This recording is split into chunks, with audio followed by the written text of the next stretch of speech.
Growing up in Moose Deer Point was a lot of fun. It was a lot of time outside and on the land. We spent a lot of time catching snakes and turtles and swimming. Like, we'd swim for hours and just go inside and come back in. And just a lot of time playing with the things that were around us. We were kind of far away from like all the city and all of our other friends, but we always had something to do and we were always outside.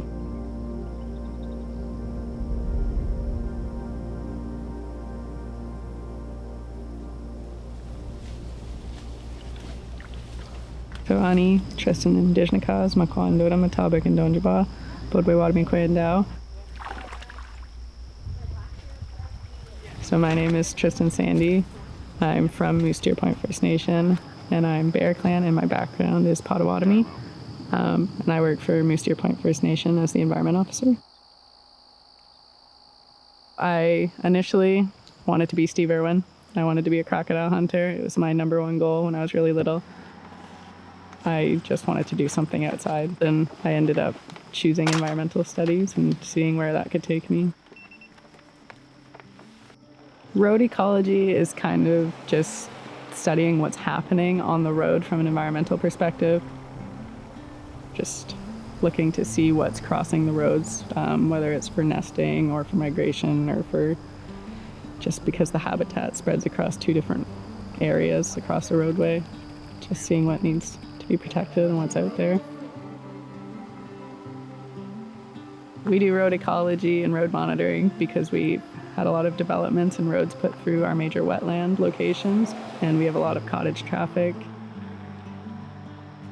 We're largely focusing on road mortality and just seeing which parcels might need some mitigation efforts or a little more environmental focus, or possibly some bylaws or different policies.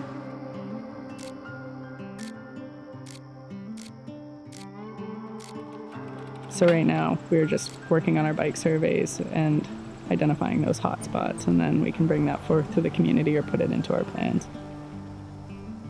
We do road ecology specifically in road monitoring because Moose Deer Point is such a unique space for species at risk. We have 4 or 5 species of frogs that we're seeing, a lot of rattlesnakes.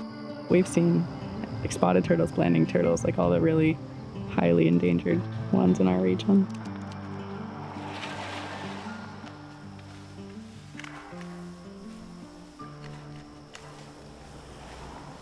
Today we are cutting some of the invasive Phragmites that are invading one of our big wetland systems on the reserve with some of our community members. I think having a community work for the community is really important because nobody knows your community better than you know it, and nobody has those connections with your community like better than you do. And so you know the people that you need to reach out to and the people that you need to worry about and like which groups you need to target for certain aspects of our work. So do we need to target community members? Do we need to target cottagers? And we have all those answers just from living here.